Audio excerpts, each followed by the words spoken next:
The cold wind cut through the quiet countryside as a sleek black car sat life on the snowy roadside, its engine refusing to start. A millionaire woman, dressed in an elegant coat and high boots, stepped out with visible frustration, her breath forming clouds in the icy air. She glanced at her phone, no signal for someone used to instant solutions and luxury.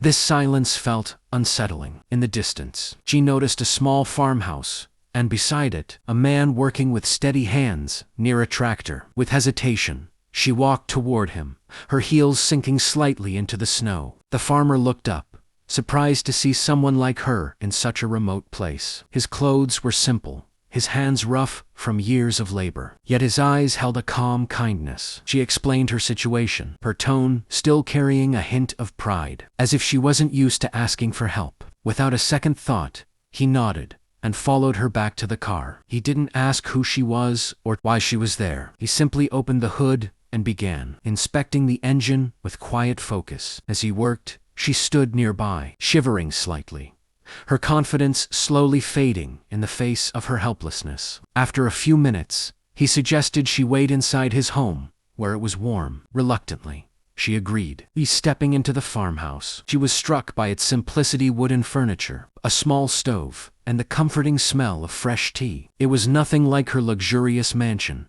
yet it felt strangely peaceful. Sitting there, holding a warm cup in her hands, she watched through the window as the farmer continued working tirelessly on her car. For the first time in a long while, she felt a sense of humility wash over her. Out here, her wealth meant nothing, unlike kindness and effort mattered. And as the snow continued to fall, she realized that this unexpected moment might change her more than any deal or fortune ever had. The sound of the door creaking open pulled her attention back as the farmer stepped inside, brushing snow off his shoulders. His face was slightly flushed from the cold, but there was a quiet satisfaction in his eyes. "It should start now," he said simply, as if fixing a luxury car in freezing weather was nothing unusual. She stood up, surprised not just that he had repaired it so quickly, but that he expected nothing in return. Instinctively, she reached into her designer bag and pulled out a thick stack of cash, extending it toward him. "Please,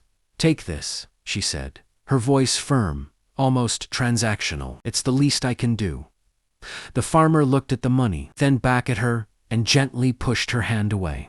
"I didn't do it for money," he replied calmly. "You needed help, that's all." His words caught her off guard. She wasn't used to being refused, especially not by someone who clearly had so little. For a moment, she didn't know how to respond. The silence between them felt heavier than before, but not uncomfortable, just unfamiliar. Slowly, she lowered her hand, her perspective beginning to shift. Before leaving, she glanced around the modest home once more. "At least let me do something for you," she insisted, this time with genuine sincerity rather than pride. The farmer smiled faintly and shook his head. "Just drive safe," he said. "That's enough." As she walked back to her car, something inside her felt different. The world she came from revolved around wealth, power, and exchanges, but here, in the quiet of the countryside, she had encountered something far more valuable: selfless kindness. When she turned the key, the engine roared to life,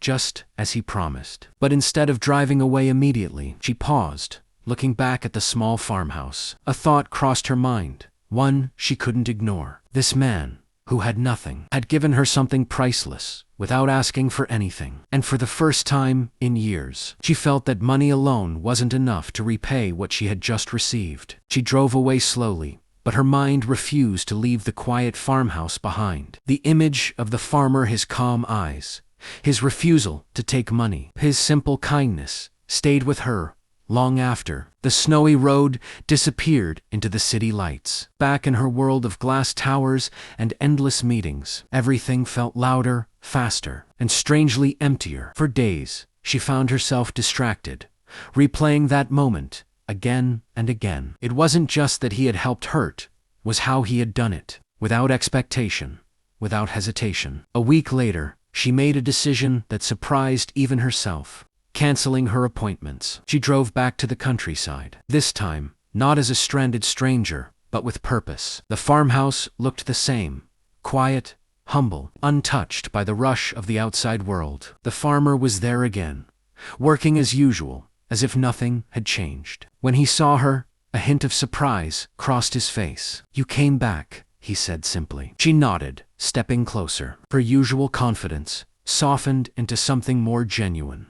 "I couldn't forget what you did for me," she admitted. "Not because you fixed my car, but because you reminded me of something I lost." He listened quietly as she explained how her life had become consumed by money and success, leaving little room for humanity. Then, instead of offering him cash, she made a different proposal. She had learned that the land around his farm had been struggling due to lack of resources. This time, she offered help not as a transaction, but as a partnership. Better equipment, improved facilities, and support to expand his work without taking away his dignity. The farmer was silent for a long moment, studying her face as if trying to understand her true intentions. Finally, he gave a small nod. "If it helps the land and the people," he said, "then yes." In that moment, something shifted for both of them. She had come back thinking she owed him, but instead, she found a new purpose. And as the cold wind blew across the fields once more, it no longer felt empty. It felt like the beginning of something real, something built not on wealth, but on respect, kindness, and a connection that neither of them had expected.